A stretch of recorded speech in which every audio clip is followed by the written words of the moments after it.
Backseas Musical Podcast.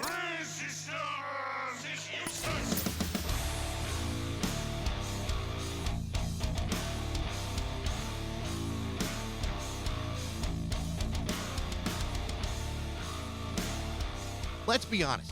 If you were a band that was great at crushing power ballads in the early 1990s, when grunge temporarily disrupted everything, radio, record promotion, MTV, those were not exactly simple times for you. Didn't matter how good you were or how great your songs might have been. In the U.S., apparently, the only thing that any of us cared about were dudes in flannel shirts from Seattle. Even Guns N' Roses was having challenging times ahead of them. Was it a matter of bad timing, or was it a matter of a record industry desperately trying to exploit the next best thing and then pounding the living snot out of it while ignoring everybody else? I'm going to go with option 2 with a little bit of option 1, because the reality wasn't that grunge killed off hard rock, metal, power pop, or glam. That stuff never actually went away. In fact, some of the best bands of those genres came out after Nirvana released Nevermind in 1991. The problem was that the record industry, especially here in the United States, failed to provide the same enthusiastic support that they would have given that same music in 1988 or in 1989. And that's really too bad, because some great music slipped through the cracks here in the U.S., but found their way into making real headlines in other parts of the world. And there are loads of examples of exactly this happening. Interestingly enough, people are finally rediscovering what they didn't know that much about back in the early 90s. And we've talked about those bands many times in this podcast. One such example would be the band Harem, Scarem, a wickedly talented band out of Canada that has spent the last 32 years completely undaunted and unmoved by any of it. In fact, Harem, Scarem has released 15 albums over the years. They've also had several hits in Canada, Japan, and other parts of the world, including 1991's Slowly Slipping Away, Honesty, and No Justice, from their second album, Mood Swings, from 1993. Their songs have been used in TV shows and soundtracks, and the band has never lost sight of what they're really great at, writing great pop songs that rival nearly anything that was being released at the time. In nearly every case, their albums were produced or co-produced by the band's lead singer and one of their primary songwriters, Hess. And this summer, Harem Scarem is about to release a massive 30th anniversary reissue of that second album, 1993's Mood Swings, and they did an incredible job with it by taking a really unique approach, thanks to the help of Sing Records. This is my interview with Hess, the lead singer of the Canadian rock band Harem Scarem, on Backseas Musical Podcast.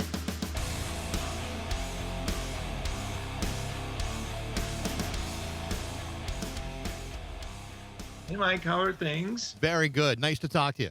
Great to be here. Congratulations. The 30th anniversary reissue of Mood Swings is pretty amazing package on this thing. It's like it's like I can't think of anything they might have left out. Tell me about this and what comes with it, because it's pretty spectacular. Yeah, you know what? We wanted to do something special, obviously, for the 30-year anniversary. So when I started looking into it, I realized that June, not exactly sure on the date, either June 3rd or June 4th of this year is the 30-year anniversary of Mood Swings, and it never came out on vinyl. So that's what we started with, because I'm sure you are aware, most of the records that came out in the 90s or even beginning of the 2000s, like, I mean, it was all CDs. Nobody even was even talking about vinyl at that point. It was dead. And now there's been a huge resurgence. We're getting people asking us all the time, are you going to release this on vinyl? Are you going to do that on vinyl? So it was a no-brainer to start with the vinyl piece on this one. And then we added in a remastered CD with 5 bonus tracks. And so there's bonus tracks we did in 2023. So they're new acoustic bonus tracks, 5 songs that are actually on the Mood Swings record that we just did new versions of, and they're done acoustically and they sound quite different but interesting. So the hardcore fans will appreciate that. And then there's a poster, there's a couple drink coasters, stickers. all kinds of crap like I that. was I was going to ask you. I mean, between bonus tracks, posters, coasters. I mean, is there anything that you said, "Nah, we're not going to put that in there. That's ridiculous." My buddy Andy Curran did a cereal box inside his, and I was like, "Yeah, I don't see the cereal box thing happening." But he went with it, and people love it, so I'm probably wrong. I also read that there's like a blockchain NFT component to this. Tell me what that's all about. Well, really, in a nutshell, what this is that the whole package is minted on the blockchain as a digital rarity. So we're only doing 1,000 of these pieces. There'll never be more than 1,000. And once you buy this deluxe package, you get a numbered, signed, and authenticated version that's authenticated and minted on the blockchain. So this is, to our knowledge, the first time that physical and digital have ever come together and been minted as a unique NFT. Um, you know what? But the NFT thing is really a confusing, weird issue with people when you start to talk about it, because they have this image of bored apes and like just weird JPEGs that people bought and sold for hundreds of thousands, if not millions of dollars. And in this case, we really wanted to avoid that as being the narrative of what we're doing. We're literally offering up something unique, scarce, that you can't just get anywhere. We've authorized it, and now we're giving it to you if you want to purchase it. And now you have true ownership over this. And the way that the ownership is actually, I guess, authorized is that it's minted on the blockchain. And the reason why that's important is that moving forward with Web3, you're going to have to create some sort of way of showing the world that this is your asset, this is in your wallet, and now if you want to go sell it, trade it, do whatever you want with it, there needs to be a way to verify that. So that's the only way moving forward with what's about to come in Web3, which is something I'm personally really into. But I get that most people are just like, I just want to buy vinyl. Leave me alone, right? So anything from just here's the vinyl, leave me alone, to we'll get into discussions deep in the weeds about blockchain technology. Well, I mean, it's so funny. Guys are our age. We have to have our kids explain to us what the blockchain is, or Yeah. even try to attempt to understand it. But I mean, it really is a remarkable package, and to combine those things shows a great deal of foresight. That this is not just something you're going to find in a record store. This is something that you're really going to own, in perpetuity. Yeah, that's exactly right. And an interesting part about that is that, for instance, we put out a box set about 5 years ago. We did 1,500 pieces. We manufactured 1,500 pieces, and they sold for about $75 US at the time. They've been long gone and sold out. We're not going to put it back into production. It's just not worth it for maybe 20, 50, or even 100 people that want it. You're not going to put Yeah. something like that back into production. So the interesting part about that is that now if you go on to some sites where they resell physical pieces, like Discogs is one, you'll see those things up for $500 or $600.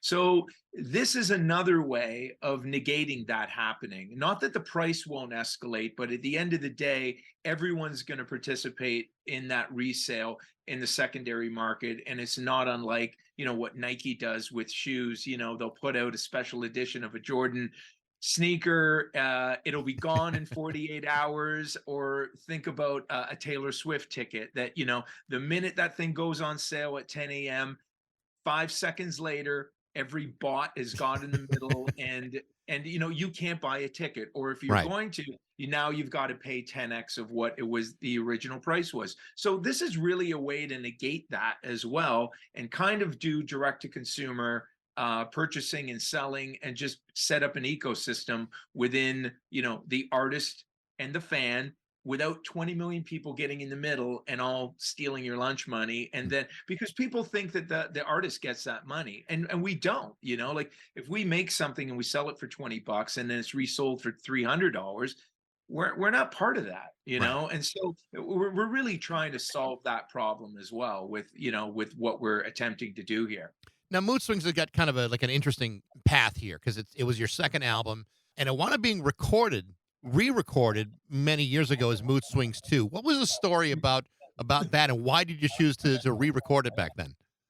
Well, because a lot of artists through the years they find out after the fact that they don't own their master, right? So we Right. were signed to Warner Music Canada and had an amazing relationship with them, and I still work with them with other bands, and so it wasn't about any kind of weirdness or fallout or anything, but every artist wants to own their own content, right? So if I look at the original Mood Swings record, I don't own that. I Mm. wrote the songs on it, co-wrote the songs on that record, and we own the publishing and we own the actual songs that are on the record, but we don't own the physical record. So we wanted to re-record it and do it ourselves, so we would own it. And now that version of the record is owned by Harem Scarem, not Warner Music Canada. And so that's the reason why bands do that. Yeah. It's just to have, look, and bigger bands, to be quite honest, when they're putting songs into movie soundtracks or commercials or whatever, they'll pay them hundreds of thousands of dollars to use a really popular song in a commercial. That money goes to the record label, not to the artist. So another reason, if you had a hit song, that you might want to do a re-record on that and own it, and then pitch that one out to you know whatever entity wants to maybe use that. Just Yeah. it's simply smart business. Yeah, I mean, look, I mean, I'm 54 years old now. I've been doing this since I was 15, and you kind of learn things along the way, and you just want to be a little bit smarter, because if you're going to take the time and the effort to create music and just make things, you kind of want to own them, or at Sure. least control them in some way, shape, or form. And labels have, the history of labels has been, they take a lot of risks, so they need to take a lot of money, and I get that. I've been on the other side of that, and I totally get it. I have no qualms about it. But if you are in the position to maybe re-record, own your own masters, then every artist would want that. So in 1991, if we go back, that's I'll date myself here for a minute. I was working at an active rock station in the Midwest, which I eventually got fired from, but that's a different story for a different day. But No, let's talk about that. yeah, Yeah. well, it was something about not having an audience or some bullshit like Oh, that. But yeah, yeah, yeah, yeah. but one of the things I remember about working at that radio station was this bizarre and abrupt transition, away from the music that they had been successfully playing for years, Yeah. and then suddenly hyper focusing on exclusively on grunge and heavier alternative music at the expense of the audience that wasn't quite done with that old stuff yet.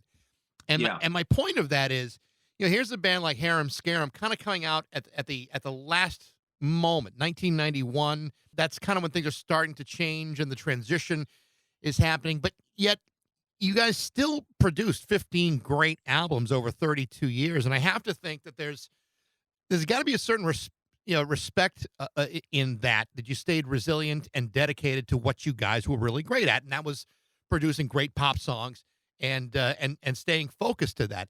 Tell me about that transition for you guys, and what kept you focused on what you do, because there were a lot of bands that simply change with the tides just to feel like to either satisfy a record company or just to feel like they fit in. Yeah, I mean, that you nailed it. I mean, in 1991, when we put out our first record, the debut record, we were literally we were doing some touring dates with Foreigner, and Foreigner got dropped. You know what I mean? So talk about a band that sold like 80 million records Yep. that we're opening for, and we hear they just lost their record deal. So I remember thinking that day, well, what does that mean for us? We've sold no records, and we do this style of music. Can't be good. But we kept going, and we put out our singles, and we're just at that time where Nirvana was coming out. So never mind, changed that whole landscape, at radio. And I'll tell you, in North America, it was way quicker, the shift of just like, this is over. Like, I Yeah. mean, it was instant. But it wasn't the case in Europe and in Asia. Like, they stuck with us, and fortunately we started selling records. To give you some background, like, our first record came out in Canada, Spain, and Portugal. Mood Swings came out in over 50 countries. So Mm. that was really the saving grace for us, the fact that we were international then by Mood Swings. So that was a record that kind of launched us, that got us out to the world. And so fortunately, we started selling records in other territories that weren't that quick to just throw us out the door. And so we just kept making records. And, to be honest, we did try different things over the years, but it wasn't really to chase anything, because we sounded the way we sounded, and we knew that. We wrote songs that were natural to us, but we also got bored along the way, because I mean, we're talking 30 something years of record making. So we tried different things. And you know what, there was elements of grunge that I really liked. I liked dark and heavy because I grew up listening to Judas Priest and Iron Maiden and Hmm. heavy metal music when I was in my early to mid teens. And I really liked Alice in Chains, and I liked elements of the dark, weird kind of grungy stuff. So it was a weird time for us, right? But we just kept going, doing what we were doing, and we never became rock stars, but we just kept doing our thing. And here we are many years later, and we're still alive. Right. But it's absolutely true that people around the world didn't stop listening to Poison. They didn't stop listening to Right. Bon Jovi. Those records Yeah, just continued to sell. Like Guns N' Roses never went away, and yet they were all that's kind right. of lumped into a similar genre space. But it's Yeah, interesting to me how the gatekeepers here in North America, and you're talking about radio, record promotion, record companies, concert venues. All of a sudden, they just changed their minds, not because they disliked the music. They changed because they felt like their hand was kind of being forced towards it, which I always thought was yeah. really very, very interesting. Yeah, I really can't think of a time in music when something changed that dramatically, that violently, that quickly. You know what I mean? It was just, there was no transition from, yeah, I'm starting to see this happen or starting to see that happen. It was literally overnight. It was crazy. And look, we weren't old enough or doing it long enough to really feel the pain of what happened. But people in that I know that were in bands that had maybe 3 or 4 records out. Like, I mean, that hit them hard, because Yeah. they built up this career that was now over. We never really felt like we had a career at that time. Like, we literally walked right into the end of it, right? Right. So it was a funny there's a concert ticket of us on a Friday night in Toronto and Nirvana on the Saturday night. And the Friday night was our album release party at a place called the Opera House in Toronto. Saturday night, Nirvana. And nobody had heard of Nirvana at that time. And I joke now, I go, we literally had a 24-hour career, because the minute that Toronto saw Nirvana, it was over for any band that was associated with, hair metal or rock or, whatever you want to call it. And we looked like every other band that came out, 5 years before that. And again, we're teenagers at that point. We're just like, oh, that's what a rock guy looks like. So you grow your hair long, you wear the Yep. same clothes, and you do kind of what everybody's doing. And for whatever reason, we that was the end of it. And so anybody that looked or sounded like that was Poison, not the band, but them too. And that was it. And so we really just started focusing on territories where we weren't beating our head against the wall, because yeah, there was really no hope of getting airplay, video airplay, anything like that. It was all the mechanisms that used to be in place to kind of promote what we were doing, shut off to people like us. You talk about the relationship that you had with Warner, and that it was still a good relationship. But at any point, did they, try to convince you to change things up to be more like a grunge band, or did they understand what you guys were all about and left you alone? Yeah, well, you know what? They always left us alone creatively, which was really, great about them. But, individually, if you would talk to people, that worked at the label, everybody had their personal opinions about it. And I think people that would like to see us sell more records and be more successful would have been like, hey, you guys need to come up with plan B here. This is not going to fly. And then oddly enough, that's happening, and we're hearing those things, but we're also hearing from more like the bean counter types going, you guys are doing really good in Asia, keep doing what you're doing. So the creative types would have been happier that we were doing something a little more hip and current, that was something that they could run out the door with and say, hey, listen to the new Harem Scarem record or whatever, it's really cool. And but typically bands don't get to pivot and get Yeah. to do. You don't get a second career at a first look, right? Well, So it, and that ended a lot of careers for yeah. people. And I keep saying, fortunately for us, we were releasing territories. Our numbers were really good. We were selling more and more records as we were putting out records. So Warner Music Canada was just like, well, just keep doing what you're doing, I guess. Like it wasn't really talked about that much. Yeah, It was just it's funny though because from a radio station perspective, and I've told the story before, and I still think it still makes me laugh just to think about it because we used to have promotional reps come in from record yeah, companies all the time, yeah, and so say like it's 1990. And yeah, these guys are coming in, they're looking like every hair metal band, like they could be in their own band. And then all of yeah, a sudden, Nirvana comes out with Nevermind, and these guys are walking in the office with flannel shirts and knit yeah. caps and smelling like clove cigarettes. And it was like, I mean, you guys are a band from Canada. Suddenly, all these record reps want you to look and sound like Seattle kids dressed like freaking Canadians. I mean, it's like, Yeah, I mean, it's yeah. just to me, I found that to be very funny and in a way very shallow. Like Well, we, absolutely. Look, and I mean, look, at the surface of like, the record industry, it's all about what's next. It's just, like we said, it's not typically overnight. It's a little bit of a slow transition, but somebody always comes along and really flips it on its ass. And I mean, Nirvana did that in a way that yeah, I've never seen or heard before, and it will never happen again because we always had these coexisting genres of music. So you would have Michael Jackson being number one on the pop charts, but you would also have Whitesnake and Bon Jovi on top of the rock charts. If it's, let's say, mid 80s, late 80s or something like that. So you would have these genres that would have their superstars and everybody would go, okay, I'm on this team. I'm into metal or I'm into rock or I'm into pop. And you would have Madonna, kids walking around the high school, and you have the metal guys walking around the high school. And those things really existed. But it really felt like in 1991 or 92 that everybody just went that one direction. And that was just the end of everything else for quite some time. But oddly enough, what happened right after that, like 94, 95, was like boy bands started coming out, yeah, right? yeah. So pop still always like ruled the I guess the Hot 100 airwaves, and then the whole rock element was just grunge. That was it, right? It's funny because I've been listening to a lot of Harem Scarem records over the last week or two, and just to kind of catch myself up on things. And the thing is, what's true of those records is that, and I really believe this. It was a lot of real consistency in the quality of the songwriting, the vocals, the musicianship, and it was very, very.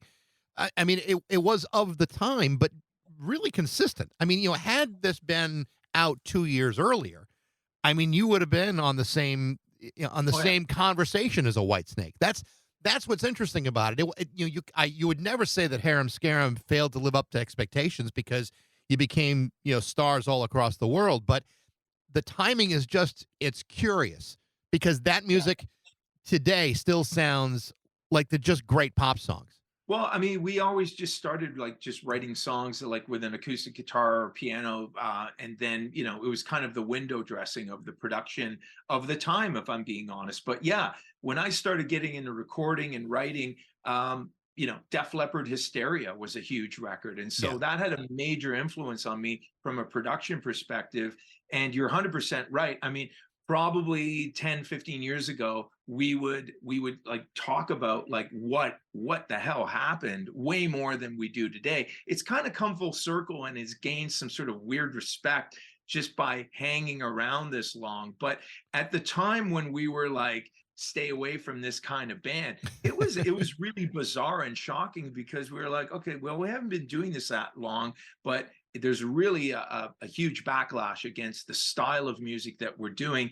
And people that have been doing it longer said to me, look, man, if you would have come out 3 years earlier, you would have sold 10 million records. Easily. And like, yeah. And look, we went to, once we finished our first record, we had meetings in Los Angeles with the Warner counterparts. Geffen was a Warner affiliate at the time, that Warner Brothers office. And to your point about people just flipping on a dime, we'd go in and have meetings with people and they're like, This is incredible. We love it. Slowly Slipping Away was our first single on the first record. Like, this will kill it at radio here. And then those people, like, nobody touched that record. So Yep. we never had an official US release in the history of the time we were on Warner. So think about that. I mean, the biggest rock market in the world, and same with the UK. So UK and America never released a Harem Scarem record officially for the first 11 years of our career. Like, Amazing. talk about being handcuffed and going out there with your hands behind your back and trying to make a go of it. And it wasn't until we started releasing records independently and just doing licensing deals around the world that we started to grow our audience in two of the biggest territories in the world for rock music. So it's bizarre. Yeah. Yeah. But when you talk about the international success, I was watching an interview that you did, and it was on YouTube, and there was a discussion about the song "Honestly," and it was really interesting because if you look on Spotify, there's like 16 million plays of that song alone, Yeah. far and away Yeah. the most visibility of maybe any song you guys have ever done. Yeah. But that song's track record, and it's been resurrected a number of times, especially like in the Philippines. It's a really Yeah. interesting story about that one song and its lifespan. Yeah, I mean, ballads do really well in Southeast Asia, specifically in the Philippines. When we released our first record, Warner Music Philippines, that just opened up their first Warner office in the Philippines in the early 90s, was like, hey, let's go to radio with the ballad, right? So they go to radio with Honestly, it becomes a number one hit, and it's number one for 6 months at radio in the Philippines. Then the next single, Something to Say, was the other ballad on the record. And that was the next number one single. So we had the two back-to-back number one ballad singles in the Philippines in 1992, I guess it would have been. And that was our first gold record, and actually Warner Music's first gold record in the history of Warner in the Philippines. So it was really like cool and weird. And probably as I'm like 21 or 22 years old, I probably couldn't even find the Philippines on a map, right? And I'm just like, all right, well, that sounds good. What happened later on was, like, about 10 years later, I start, when YouTube starts, becoming popular, internet, all that stuff, I see really weird, like, videos from the Philippines or people covering it. And then I see this girl, what was her name? Rachel Ann Go. She won Filipino Idol doing Honestly. And then once we went to the Philippines, we started doing some shows. The promoter there said, he goes, if you walk down the street, you stop anybody and you ask them or you sing them that song, they know it. And I go, come on, right? So we literally started doing it. We were doing it in a restaurant. We go, hey, do you know this song Honestly? And they're like, oh yeah. And so it was this really bizarre thing because, it became popular with us in the early 90s, then and again in the early 2000s with an Idol contestant. And then if you go on YouTube, you can see Idol, X Factor, people sing that song. And so it just became one of those songs out there. Yeah. One of the things that I did notice is that you've always been involved in either co-producing or producing these records. And obviously you wouldn't keep doing it if you didn't love it. But as I think about the history of the band, I wonder, was that solely a creative choice for you to be producing these records, or was it kind of a means of protection and self-preservation of the product itself? It was a weird thing because, in at that time, you had to get a meaningful recording budget to go out and make a record. So it wasn't like you could just grab a laptop and start putting down ideas that could later be turned into a record. You had to have big budgets and a lot of means to make a quality record. And the style of record that we were making was a big production, right? Like, there Yeah. was a million backing vocals, tons of guitar overdubs. So just sitting in the studio alone, if you're paying $2,000 a day to make that record in a big studio, you're going to need hundreds of thousands of dollars to even get through the first round of backing vocals and overdubs and all that stuff. Right. So, it was a sign of the times that we felt that we really needed to get more hands-on with our own recordings for that reason alone. And plus, I always loved doing that. So even when I was 13, 14 years old, I had my own little studio. I'd record neighborhood bands, and I always did that on the side of Harem Scarem. There was never a time throughout the whole Harem Scarem career that I wasn't working and producing and mixing, and just started building up the studio. But originally for Harem Scarem, that was my main reason for making records and having a studio. And then it just branched out into other bands wanting to come into the studio, and I ended up, escalating the whole thing, and it turned into a giant full, SSL room, full production facility that later on, engineer and producer friends of mine would love to come into and work, because it was a great, it was a world-class studio at that point. Yeah. And so in Canada, we did so many rock records like over the years. It was insane. Anything from, Billy Talent, Big Wreck, 3 Days Grace, Blue Rodeo, Muse actually came in and did a Mm. bonus track while they were in Toronto. Yeah, endless amounts of cool projects that ended up coming to the studio. I was listening to the Rubber album, Ultra Feel, the other day, Oh yeah. which I really, really liked. I think anytime you start a song off by Squeeze, you kind of got me hooked on that one. Right. Yeah, Right. another nail in my heart it's a it's a good choice to start off on. But that was a Yeah. really good record, and very different than what Harem Scarum was doing. It's not to say that you did it because you're finally pandering for something. It made sense to try something, different. It really came off sounding terrific. Tell me about Rubber. Yeah, we purposely got bored. Well, we purposely changed the production approach because we really got bored with what we were doing. And even at that time, or even 10, 15 years ago, we say, like, how many bands just make the same record over and over again and keep getting to do that for 30 plus years? And we really couldn't think of many, if any at all. Maybe AC/DC, and then again, I mean, it's fully rooted in Back in Black and, like, this giant career, and it allows them the opportunity to be AC/DC. But for a band like us that really hadn't solidified ourselves in any way, shape, or form, we kind of thought, well, there's a blank canvas for us to kind of just do whatever we want. And it was really in our nature just to kind of go, screw it, we just want to write songs that we like. And we were into that raw, just simple production. Let's just get in there as a band, play these. Somebody at Warner Music Japan, when we delivered, I think maybe that record or the one before it, said, these are really cool demos. Like, these are awesome demos, guys. Like, when are you going to start the real record? And we're like, that is the real record. You're like, oh no, so bad sign. But, yeah, so we went from, trying to sound larger than life, 20 million backing vocals, a million guitar overdubs, to stripped down to bass, drums, and guitars, almost no backing vocals.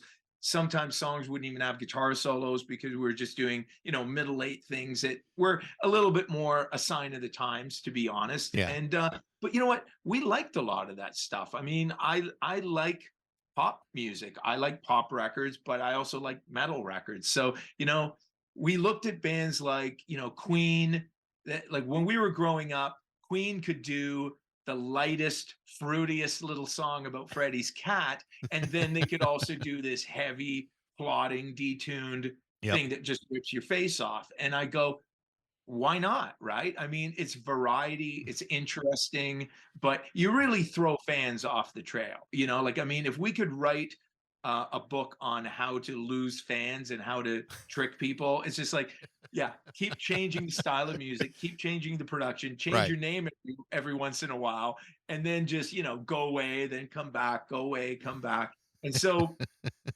it was just, we did the best we could based on where we were at in our lives, and kind of what we felt like doing.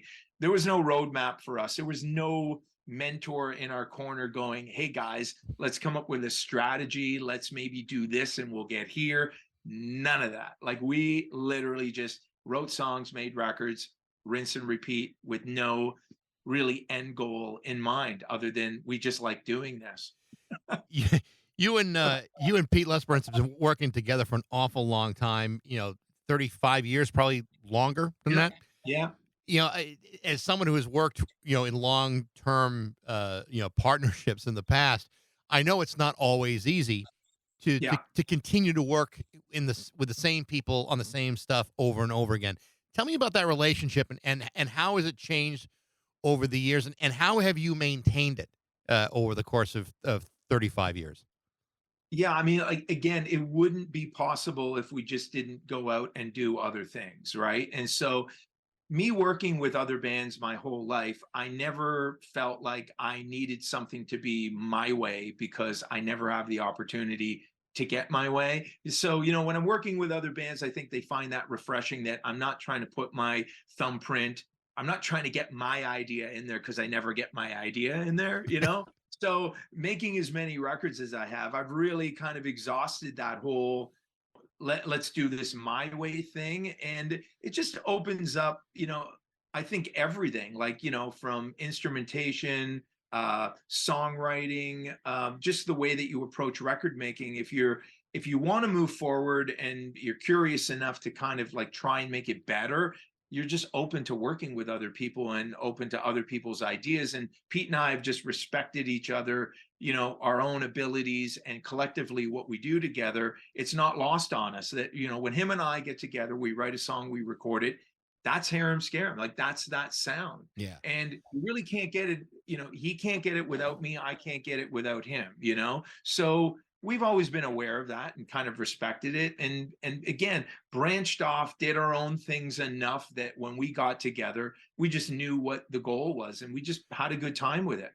Like, really, it's always been fun. It's never really been this like arduous task or Right. crazy chore to make a record. Well, that's kind of why I asked the question about you producing and choosing to do it yourself. I mean, a lot of times, a band won't be given a whole lot of choice in who produces them, and all of a sudden, it's a third party coming in that doesn't have the same history that you have, Yeah, doesn't really have the same level of wanting to protect what you got, and it could screw the whole thing up. And yeah. I mean, you could talk for hours about examples of that throughout music, but to have that kind of relationship and enough trust in each other where you don't feel you have to do that, you know what you're doing.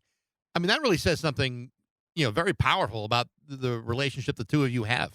Yeah, no, that's absolutely true. And I mean, look, as far as guitar players go, I mean, I've literally never worked with anyone better. Like, Yeah. I mean, there's different, but there isn't better. And I think we just develop a work ethic together over the years. Like, to be in a room with somebody when you're 18, 19 years old and just have that connection from writing and work ethic, because really it is about the work, right? Yeah. If you're not willing to put in the time and the effort, and when a lot of our friends and even bandmates were just out partying, having a great old time, we were in the studio on a Saturday night instead of, like out, hanging out at a club and having fun and getting into trouble.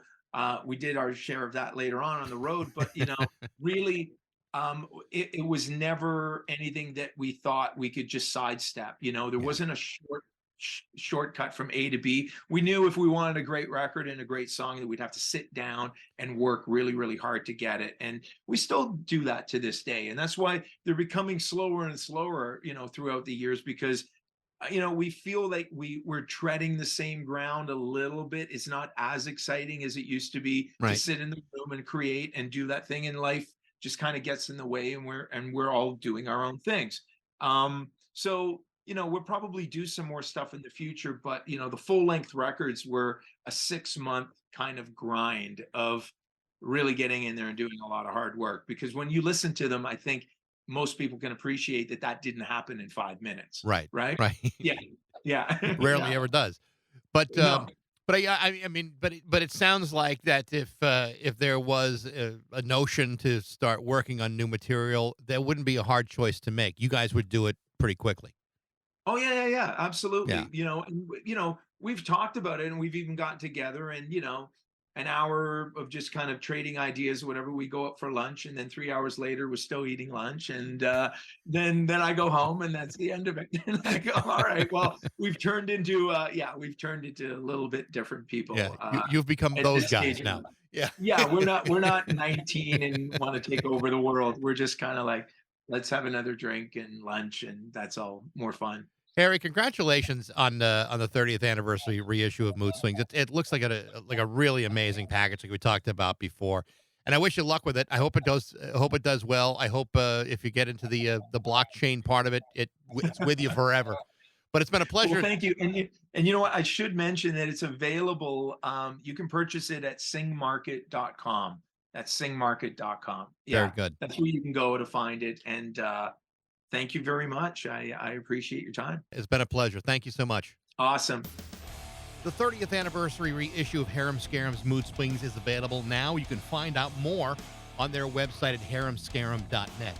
Thanks for listening. I hope you enjoyed it. Be sure to follow the show on Instagram, Twitter, and Facebook. You can also email me at bax@rock102.com. I would love to know what you think. And thanks again for listening to Baxy's Musical Podcast.